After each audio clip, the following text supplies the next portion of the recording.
Bismillahirrahmanirrahim. Assalamualaikum warahmatullahi wabarakatuh.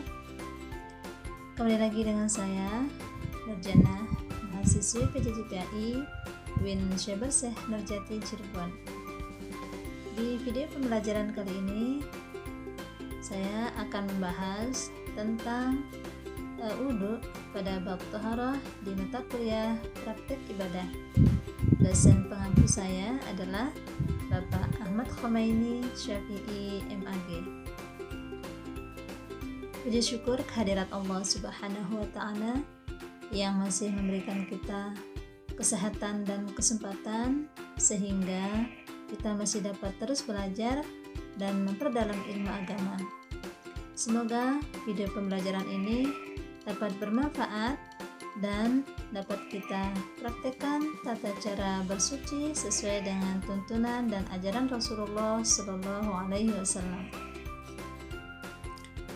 Apabila kita membahas tentang wudhu, maka terlebih dahulu kita harus memahami apa yang dimaksud dengan wudhu. Wudhu adalah berasal dari kata wado'ah dalam bahasa Arab yang artinya adalah kebersihan atau baik, sedangkan secara istilah syariatnya adalah membersihkan atau membasuh anggota tubuh tertentu seperti wajah, tangan, kepala, dan kaki menggunakan air yang suci untuk menghilangkan hadas kecil. Wudhu merupakan syarat syah dalam melaksanakan sholat. Jadi apabila kita hendak melaksanakan sholat, maka terlebih dahulu kita harus suci dari hadas kecil, terlebih lagi dari hadas-hadas besar. Dalil tentang wudhu terdapat pada surat Al-Maidah ayat 6 yang berbunyi, Ya ayyuhalladzina amanu idza kuntum ila sholati faghsilu wujuhakum wa aydiyakum ilal marafiqi wamsahu biru'usikum wa arjulakum ilal ka'bain, yang artinya, hai orang-orang yang beriman, apabila kamu hendak melaksanakan sholat, maka basuhlah mukamu dan tanganmu hingga siku, dan sapulah kepalamu, lalu basuhlah kakimu sampai dengan kedua mata kaki. Adapun bunyi hadis Nabi Muhammad SAW yang menegaskan bahwa wajibnya seseorang untuk menghilangkan hadas kecil terlebih dahulu apabila ia hendak melaksanakan sholat. Adapun bunyi hadisnya, La tuqbalu sholatu ahadikum idza ahdatha hatta yatawaddo'a, yang artinya, tidaklah Allah menerima sholat seseorang apabila ia berhadas sampai ia berwudu. Hadis tersebut diriwayatkan oleh Al-Bukhari dan Muslim.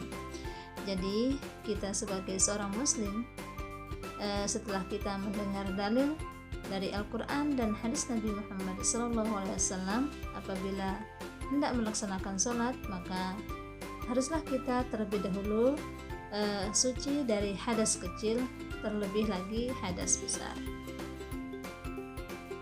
Pada wudhu juga terdapat keutamaan sesuai dengan hadis Nabi Muhammad SAW. Terdapat keutamaan daripada seseorang yang melaksanakan wudhu. Adapun bunyi hadis Nabi yang artinya, barang siapa berwudhu dan menyempurnakan wudhunya, membaguskan fardu dan sunnah-sunnahnya, maka keluarlah dosa mereka dari jasadnya dan dari bawah kuku-kukunya. Hadis tersebut diriwayatkan oleh Muslim. Begitu utamanya yang namanya berwudu. Kita sebagai seorang muslim patut bersyukur dengan sekedar melaksanakan wudu saja dan menyempurnakannya, maka dosa-dosa kita dihapuskan oleh Allah Subhanahu wa Ta'ala. Di dalam berwudu terdapat hikmah yang terkandung di dalamnya bagi seseorang yang selalu menjaga wudunya. Yang pertama adalah penghapus dosa. Wudu merupakan salah satu cara penghapus dosa-dosa kecil terhadap anggota tubuh yang dibasuh. Yang kedua adalah pencucian batin. Jadi wudhu menjadi sarana pencucian hati dan jiwa agar terhindar dari sifat negatif. Yang ketiga adalah meningkatkan kedekatan dengan Allah. Wudhu adalah ibadah yang disukai Allah, menjadikan syarat sah sholat dan dekatnya seseorang dengan Sang Pencipta. Yang kedua adalah cahaya di hari akhirat. Jadi seseorang yang selalu menjaga wudhunya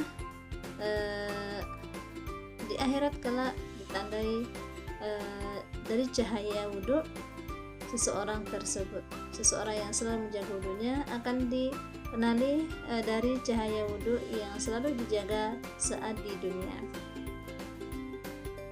Selanjutnya kita akan membahas tata cara berwudhu atau praktek wudhu. Yang pertama adalah kita harus berniat untuk melaksanakan wudhu. Yang kedua adalah membaca basmalah, yakni Bismillahirrahmanirrahim. Yang ketiga adalah mencuci kedua telapak tangan sampai dengan pergelangan tangan, dikerjakan sebanyak 3 kali. Yang keempat adalah berkumur-kumur dan menghirup air ke hidung melalui hidung, kemudian dikeluarkan. Ini dikerjakan sebanyak 3 kali. Yang selanjutnya adalah membasuh wajah. Basuh wajah dari dahi hingga ke dagu dan batasnya adalah daun telinga. Yang selanjutnya adalah membasuh kedua tangan dari jari-jari tangan hingga siku, yang dimulai dari tangan kanan sebanyak 3 kali, kemudian tangan kiri juga dikerjakan atau dibasuh sebanyak 3 kali. Selanjutnya adalah mengusap kepala, yakni dikerjakan juga sebanyak 3 kali. Yang selanjutnya adalah membasuh telinga dari telinga kanan dan telinga kiri.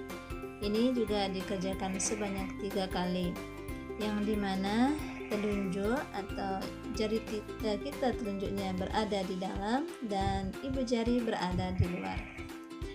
Yang selanjutnya adalah kita membasuh kaki, yakni yang dimulai dari kaki kanan dan kaki kiri. Ini dikerjakan juga sebanyak 3 kali. Dan yang terakhir adalah tartib.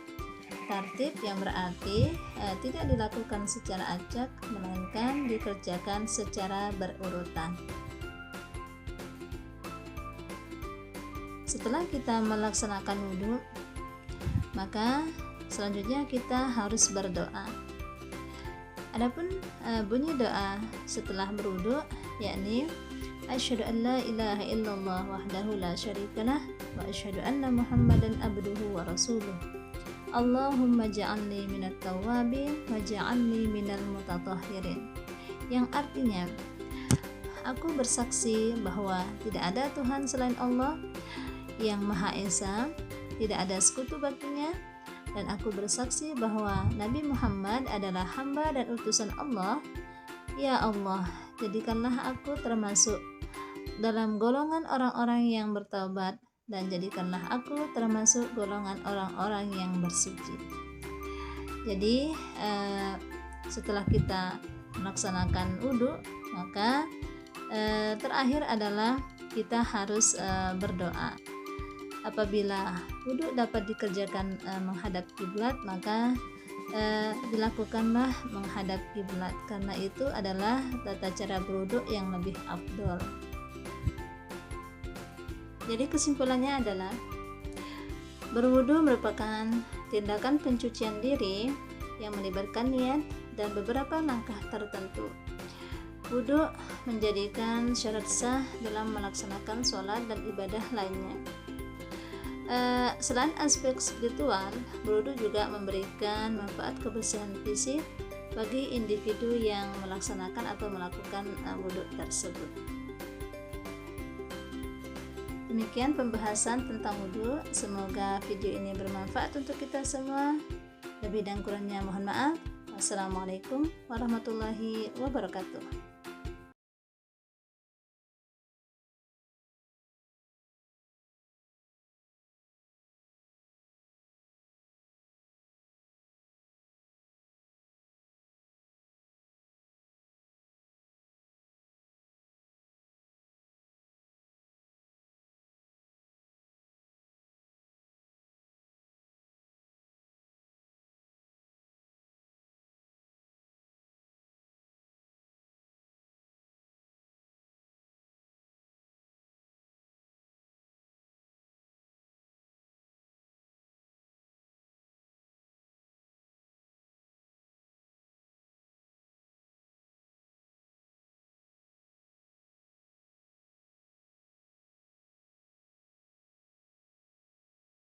Ketika kita sedang dalam berwudu, maka kita diharuskan untuk tidak bercakap-cakap atau tidak mengobrol, karena itu adalah termasuk daripada adab dalam berwudu. Di dalam berwudu terdapat hikmah yang terkandung di dalamnya bagi seseorang yang selalu menjaga wudunya. Yang pertama adalah penghapus dosa. Wudu merupakan salah satu cara penghapus dosa-dosa kecil terhadap anggota tubuh yang dibasuh. Yang kedua adalah pencucian batin. Jadi wudu menjadi sarana pencucian hati dan jiwa agar terhindar dari sifat negatif. Yang ketiga adalah meningkatkan kedekatan dengan Allah. Wudu adalah ibadah yang disukai Allah, menjadikan syarat sah sholat dan dekatnya seseorang dengan Sang Pencipta. Yang kedua adalah cahaya di hari akhirat. Jadi seseorang yang selalu menjaga wudunya di akhirat kelak ditandai dari cahaya wudu seseorang tersebut. Seseorang yang selalu menjaga wudunya akan dikenali dari cahaya wudu yang selalu dijaga saat di dunia. Adapun manfaat daripada berwudu ini bagi seseorang yang gemar menjaga wudunya, yang pertama adalah membersihkan diri dari kotoran dan bakteri. Sudah pasti seseorang yang selalu menjaga wudunya akan bersih dan bakteri yang ada di anggota tubuhnya akan hilang.